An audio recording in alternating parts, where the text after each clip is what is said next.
Good morning. Been running for probably 30 minutes.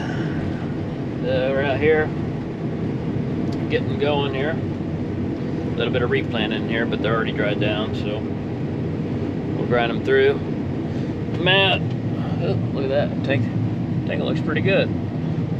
Matt's combine. A bolt came out of his pulley for his chopper, and then the pulley fell off, and then it burnt the belt up, and then it almost caught the back end of the combine on fire. I'm gonna go do this for now. I don't want to say any more on the thing in case, you know, I don't know what the future entails, if you guys believe in that kind of stuff, if you get what I'm throwing down. They caught it, avoided something that could have went a lot worse. Of course, last night, my belt for my feed accelerator, it jumped a cog and then rubbed the belt wrong on that, and it actually started smoldering and smoking over here too. And that's kind of back-to-back events. Worst part is, you know, we can do everything we can in the mornings at pre-checking this stuff. Of course, we're gonna start blowing these off again. We're gonna do it every other night. Blow the whole combines off before we go home. I've been blowing filters out and whatnot, but you can't see on the side. I can't tell the difference between this and white smoke, you know. If I can smell it, then I'll know for sure, like I did yesterday. But I can't see. Yeah, he couldn't see behind him at all either. I mean, you can't see anything back there. And you're playing a risky game that you could lose that very quickly, because it wouldn't take long. If it gets started, it won't take long at all. But we'll count our blessing and keep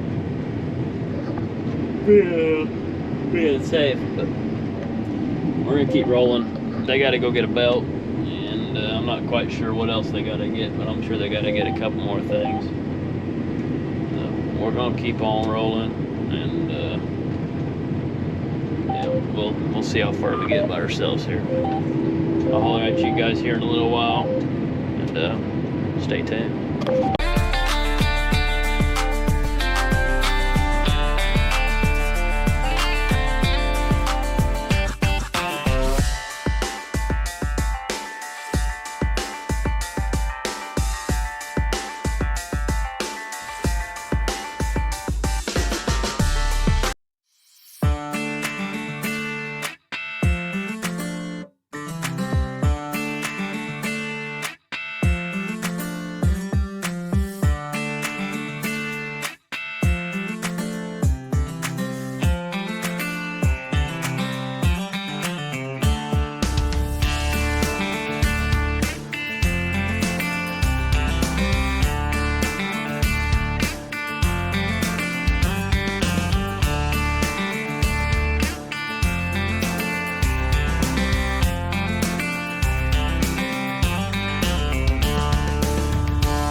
Good afternoon.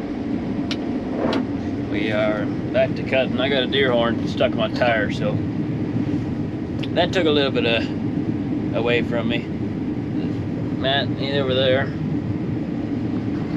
We're blasting away. trying to.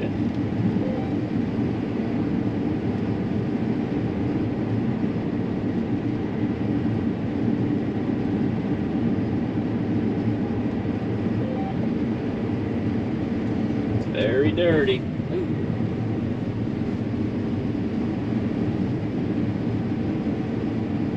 We picked up a little bit of speed too. We can run a little bit faster than these. They seem to be feeding a lot better. At least they was. They're probably ever starting to get a little tougher. Means we're getting closer to nightfall.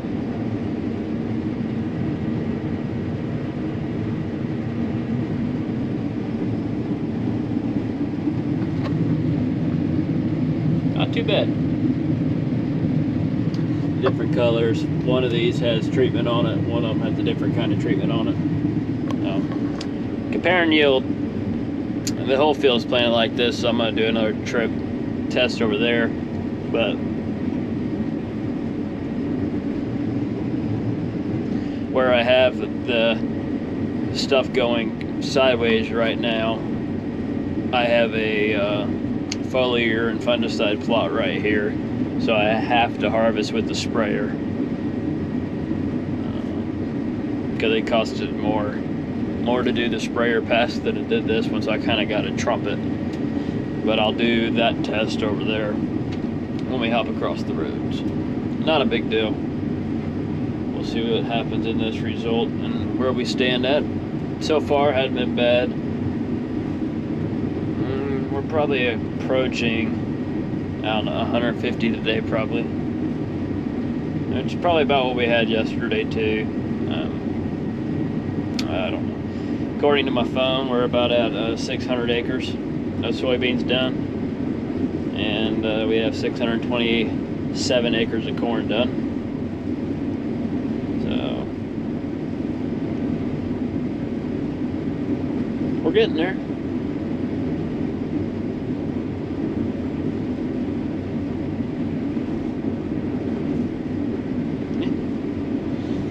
We're getting there.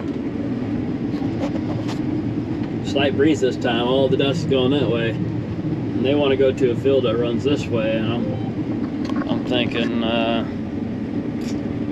don't know if we should do that. We won't see nothing, but I don't know. It is what it is. We'll try to keep rolling if we can. If not, it'll be all right. We're gonna blow off the combines tonight before we go home. At least I am. They can go home if they want to. Well, they can help if they want to, but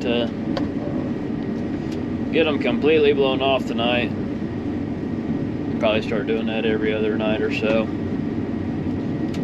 It's a dreadful job, but it needs to be done. These machines are $500,000 a piece, so gotta do what we gotta do.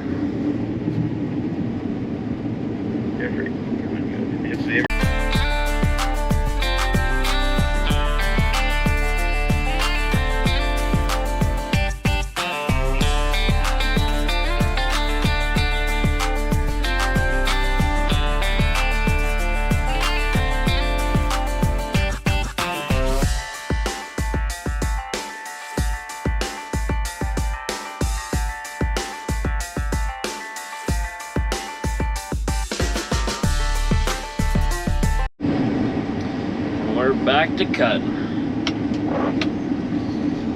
So we had a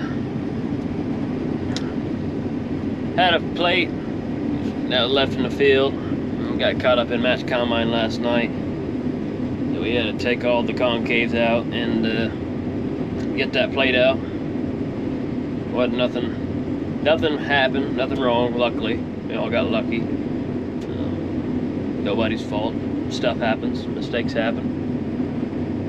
Part of it, you know, you're running this high dollar machine, and this aspect of you can't hardly see about what's going on out here, and you know, stuff happens. So just gotta count your blessings, and at the end of the day, you're still alive and you're still moving. His combine's running, he's over there, and all it took was probably 20 minutes, 30 minutes.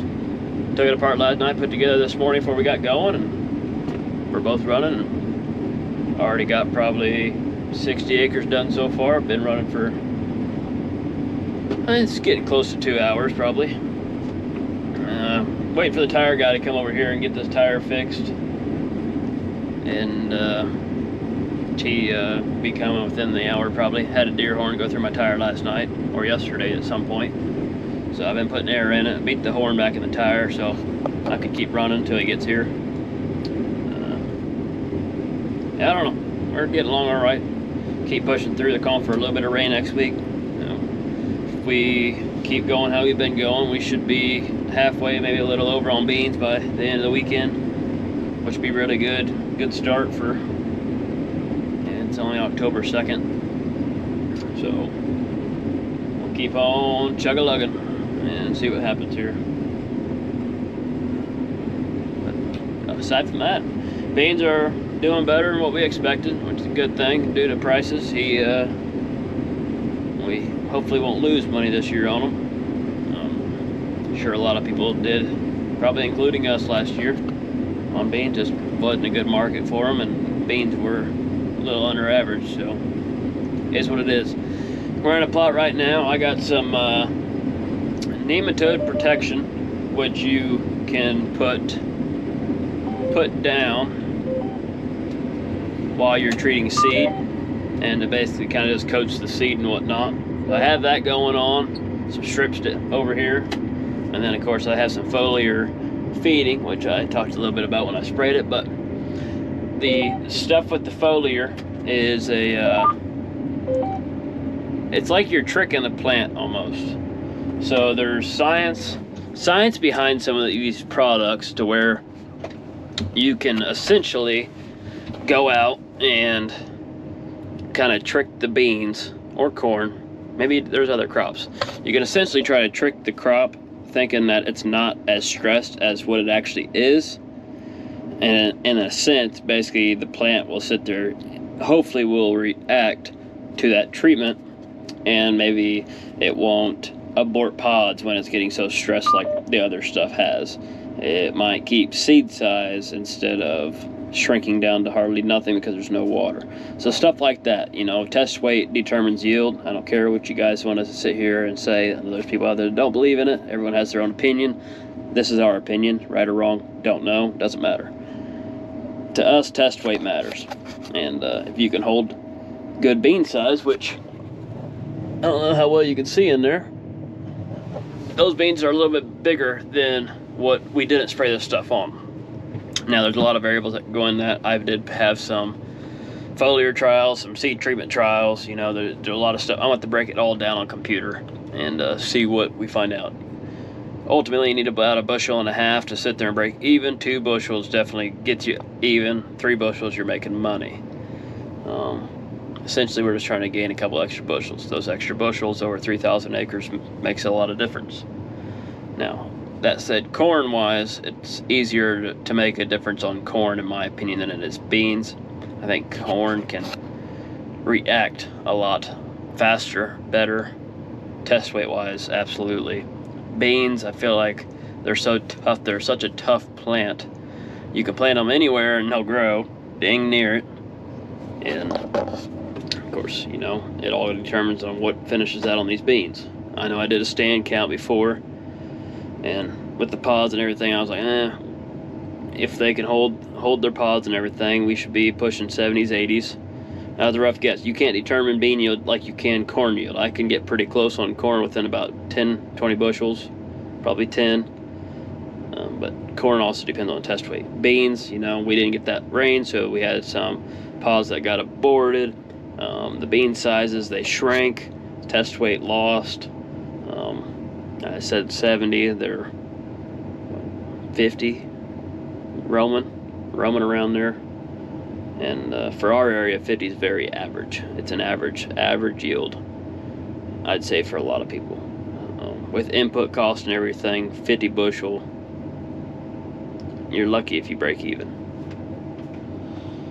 But everybody has different ways. Everybody puts on different stuff. Everybody has different programs. So that's why we're out here. We do these tests. We try to keep bettering ourselves for every year, finding new ways to improve.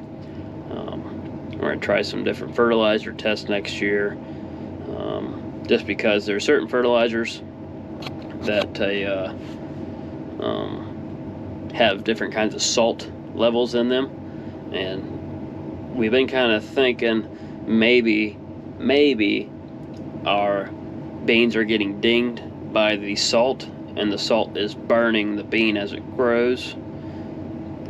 I don't know. I don't think he wanted to talk to you, man. I don't know the full science behind that. That's why we do trials, to figure them out. And we'll pick out a field, maybe 2 fields, and we'll do a couple strips of different stuff, and we'll see the results at the end of the year. That's why we keep doing what we're doing. Anyway, we're getting along all right. Everything's going good. Beans are still dirty, as you can see. Can't even hardly see him at all. But we're gonna keep chugging lugging. So we'll catch you guys here in a while. Well, we're trying to finish up about 22 acres.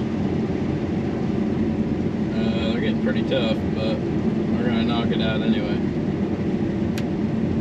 Jeffrey's right there. He kind of disappears. Jake's over there. You probably can't even see him. He's off to the right of the screen there, in the dust cloud. I can barely see him. We've had a pretty good day. We had to move 2 times. Plug the feeder. Jake, you need about 15. Feeder house accelerator twice. It was fun. We just did that about 30 minutes ago. Of course, in the dark. Be a minute. But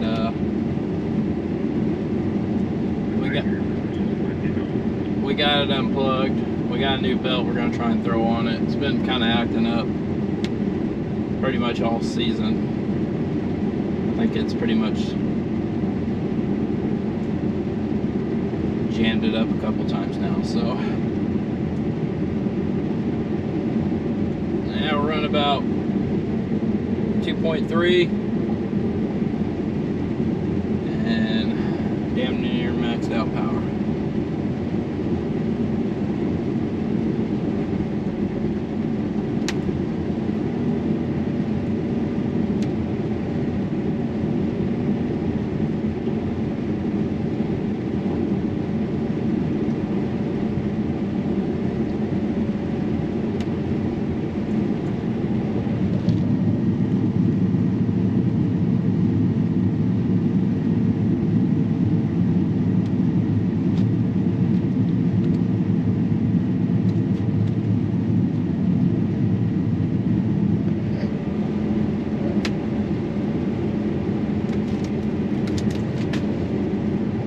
Camera's got like something on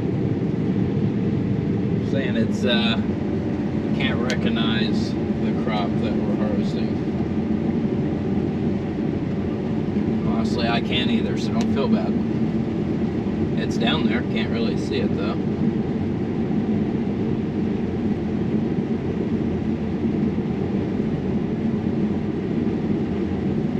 Bad part about being this dusty is you don't know when you're dragging up, because you obviously can't see that cutter bar until it's about too late.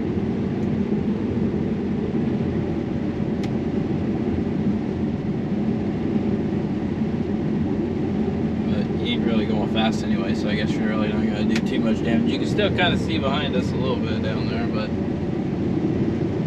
off to the right you can't see nothing.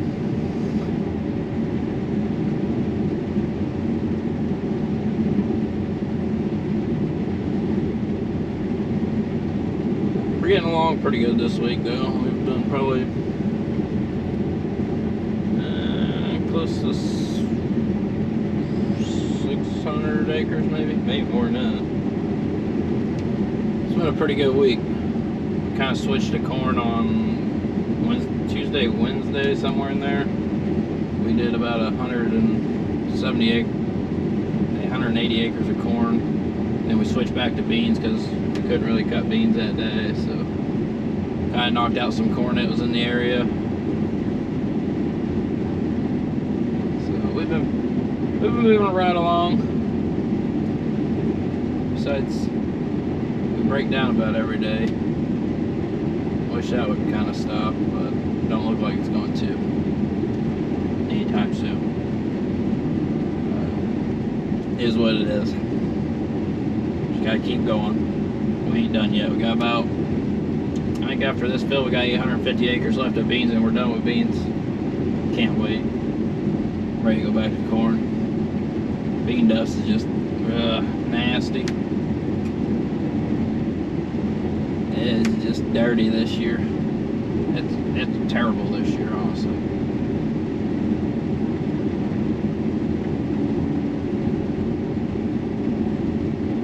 I don't know. We'll get this knocked out and then get some more tomorrow.